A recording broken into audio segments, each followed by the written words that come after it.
the Gospel of Matthew, tells the story of, he tells it very briefly, but he tells the story of how Jesus called him to follow, to be a follower of Jesus. And it's found in chapter 9, verses 9 through 13.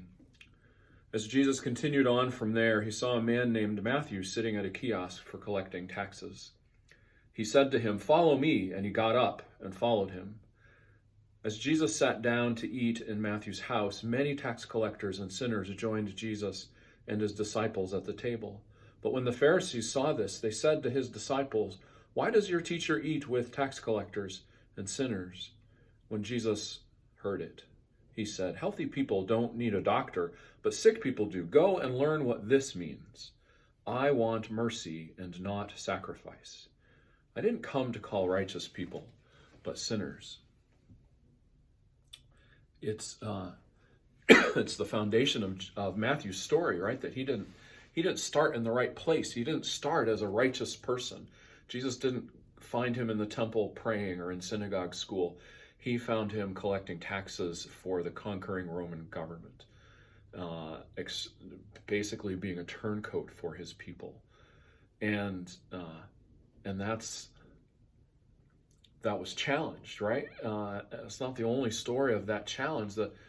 So he invites Jesus in, and what does he do? He brings his friends, his tax collecting friends, his sinner friends, and Jesus sits and eats with them. And the religious leaders of the time, they were critical, right? How can you be what you say you are, Messiah or King of the Jews or leader or rabbi even, when you're eating with sinners and tax collectors?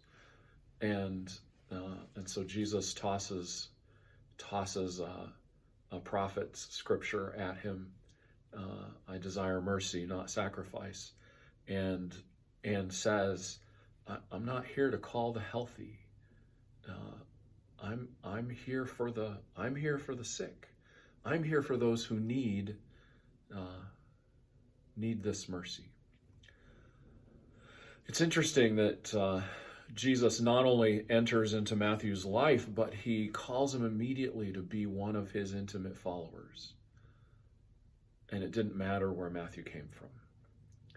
And this is the rest part of following Jesus, right? Following Jesus is an all-in venture. Like we are following Jesus or we're not following Jesus. In our broken world and in our still struggling with our sinful nature, yes, we're not going to follow Jesus perfectly, but we can't have as our intention to partly follow Jesus. Well, Jesus, I'm going to follow you on Tuesdays and Thursdays. It's an all-in venture, but what Jesus is pointing out here is that it is rest, it is mercy, and part of that mercy is it doesn't really matter where we came from. Anyone willing can be a follower of Jesus. And that does, right? That gives us some comfort, right? Here's the song that I played in the beginning.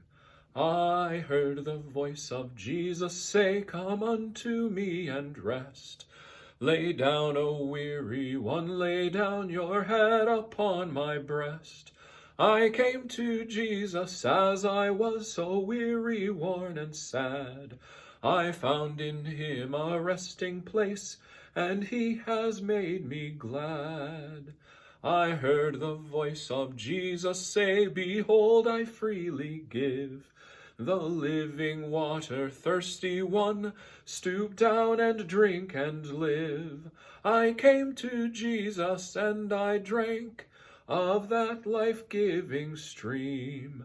My thirst was quenched, my soul revived, and now I live in him." Let us drink from the living water today. Amen.